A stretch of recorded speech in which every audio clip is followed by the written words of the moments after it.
مختلف دفاتر میں پبلک کو یہ فیسلٹیز ہم فراہم کرتے رہے۔ آج یہ جو لاک ڈاؤن ہے جس کو ہم نے اسمارٹ لاک ڈاؤن میں کنورٹ کیا اور اس کا دوسرا فیز ہے، مختلف مراحل سے گزرتے ہوئے ہم یہاں پہنچے ہیں، اور اب تو ہمارے عوام کو بھی کسی حد تک یہ سمجھ آ چکی ہے کہ کرونا کی حقیقت کیا ہے، گو کہ اس کا ایت اور اس کے جو کریکٹرسٹک ہے وہ تو ایکسپرٹ سمجھتے ہیں، لیکن عوام کو آج کی تاریخ میں اتنا ضرور پتہ ہے کہ کرونا اب ایک وبا ہے، اور جو لوگ اپنی جان جن کو پیارا ہے، سنجیدگی کا جو مظاہرہ کرتے ہیں، اپنے فیملیز کی زندگیاں جن کو پیارے ہیں، وہ SOPs کا خیال رکھ رہے ہیں، وہ ماسک بھی پہنتے ہیں، 1 میٹر منیمم جو سوشل ڈسٹینسنگ ہے اس پہ بھی عمل درآمد کرتے ہیں، لیکن بعض ہمارے ایسے لوگ آج بھی ہیں جو کرونا کو سنجیدہ نہیں لے رہے، اور یا سازش کہہ رہے ہیں اس کو، یا کہتے ہیں جھوٹ ہے۔ شہری علاقوں کی حد تک تو یہ لوگ پہلے جو یہ اصطلاحات استعمال کرتے تھے اب نہیں کرتے، اب لوگ اس بات کو ریئلائز کر رہے ہیں، ہم سب جانتے ہیں، اور کرونا بلوچستان میں بھی تیزی سے پھیلتی جا رہی ہے، اور اموات میں بھی اضافہ ہو رہا ہے۔ تو اس تمام صورتحال کو مد نظر رکھتے ہوئے ہم نے جو اپنی تیاریاں کی ہیں، تیاریوں کے ساتھ ساتھ ہماری یہ بھی کوشش ہے کہ جو زندگی ہے لوگوں کا وہ بھی رواں دواں رہے، کیونکہ صرف پہلے 2 ماہ جو ہم نے لاک ڈاؤن کیا اس میں 5,20,000 ہاؤس ہولڈز وہ اپنی کفالت، اپنے کچن چلانے کے پوزیشن میں نہیں تھے اور اپنی کفالت کے لیے ریاست کی طرف دیکھ رہے تھے۔ اگر اس کو 2 ماہ مزید ہم ایکسٹینڈ کرتے تو 17,71,000 ہاؤس ہولڈز وہ مزید غربت کا شکار ہو جاتے ہیں، اور جس کا یہ مطلب ہے کہ 19 لاکھ ہاؤس ہولڈز آپ کے پورے بلوچستان میں ہیں، جن میں صرف 1,30,000 ہاؤس ہولڈز اپنی کفالت خود کر سکتے تھے، باقی سب کی ذمہ داری ریاست کی ہوتی ہے۔ اور ریاست نے، بلوچستان گورنمنٹ ہم نے راشن فراہم کیے ہیں، لوگوں کو ہم نے اسسٹ کیا ہے، فیڈرل گورنمنٹ نے اسسٹ کیا ہے احساس پروگرام کے تحت، لیکن اس کے ساتھ ساتھ جو زندگی رواں دواں رکھنا تھا وہ بھی ضروری تھی۔ تاجر تنظیموں نے، عوام کا بھی یہ ڈیمانڈ تھا، لہٰذا ہم نے مارکیٹ بھی ریلیکس کیا، پبلک ٹرانسپورٹ بھی ریلیکس ہوئی۔ اب جو ہے پرسوں سے جو نوٹیفکیشن ہوا اس کے تحت جو رکشاز ہیں اور جو لوکل بسز ہیں، انٹر سٹی، ان کو بھی موومنٹ کی اجازت دے دی گئی ہے۔ ظاہر ہے ہمارے جو لوگ جو رکشہ ڈرائیورز ہیں وہ لوور مڈل کلاس سے ان کا تعلق ہے، وہ صبح کماتے ہیں، شام کو اپنے گھر میں اپنے بچوں کو وہ کھانا کھلاتے ہیں۔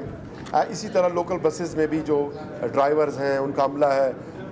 وہ بھی ڈیلی ویجز پہ ہی کام کرتے ہیں۔ تو اس صورتحال کو دیکھتے ہوئے ہم نے یہ ریلیکسیشن فراہم کی، اور ریسٹورانٹس کے حوالے سے بھی ہم یہ دیکھ رہے ہیں صورتحال کو۔ ٹیک اوے سروس تو آلریڈی ان کو پرمیشن گرانٹ کی گئی ہے، مزید بھی یعنی آؤٹ ڈور جو ڈائننگ ہے اس کے SOPs پہ ہم کام کر رہے ہیں، دیکھتے ہیں کہ کتنا وہ قابل عمل ہوگا، کتنا وائبل ہوگا، کتنے SOPs پہ عمل درآمد ممکن ہوگا، اس کو دیکھ رہے ہیں، اور اس ضمن میں بھی ہم فیصلہ کریں گے۔ اس کے علاوہ میرج ہالز ہیں، بیوٹی پارلرز ہیں، بہت سارے سیکٹرز آج بھی بند ہیں، 144 امپوزڈ ہے، اجتماعات پہ پابندی ہے، اور جو ہمارے سرکاری اور پرائیویٹ دفاتر ہیں، ایسنشل سروسز ڈیلیوری کے علاوہ تمام وہ بھی بند ہیں، اور کچھ بجٹ اور ڈیولپمنٹ سے ریلیٹڈ جو سیکٹرز ہیں سیکٹریٹ کے انہیں کھول دیا گیا ہے، لیکن بلوچستان گورنمنٹ نے کل نوٹیفکیشن جاری کیا کہ کسی بھی سرکاری ادارے میں، کسی بھی سرکاری دفتر میں کوئی بھی شخص ماسک کے بغیر، چاہے اس دفتر کا عملہ ہے یا کوئی وزٹر ہے، وہ داخل نہیں ہو سکے گا۔ تو گورنمنٹ اپنے طور پہ ہم تو یہ بھرپور کوشش کر رہے ہیں کہ لوگوں کو اویئرنیس بھی دیں، لوگوں کو پابند بھی کریں۔ ہم نے ڈیسیشنز بھی لیے، مینڈیٹری ماسک پہننے کا 18 اپریل کو ہم نے ڈیسیشن لیا۔ ہم نے وہ لوگ جنہوں نے SOPs کو فالو نہیں کیا ان کو اریسٹ بھی کیے۔ اب تک جو ہے اس طرح کے 26,000 افراد بلوچستان گورنمنٹ SOPs کی وائلیشن پہ ہم نے اریسٹ کیے ہیں۔ 754 لوگوں کے خلاف FIR درج ہوئے ہیں۔ 5,607 افراد کو جو ہے چالان کیا گیا ہے، اور اسی طرح جو ہے 1158 جو شاپس ہیں وہ سیل کیے گئے ہیں، 225 شاپس کو جو ہے چالان کیا گیا ہے، اور 16,350 افراد کو وارننگ جاری کرنے کے بعد ریلیز کیا گیا ہے۔ تو یہ ہے بلوچستان گورنمنٹ جو ہم کر سکتے تھے، مزید بھی ہم سختی کریں گے، لیکن یہ کوئی لا اینڈ آرڈر کا مسئلہ نہیں ہے، یہ ہر فرد کی زندگی کا مسئلہ ہے۔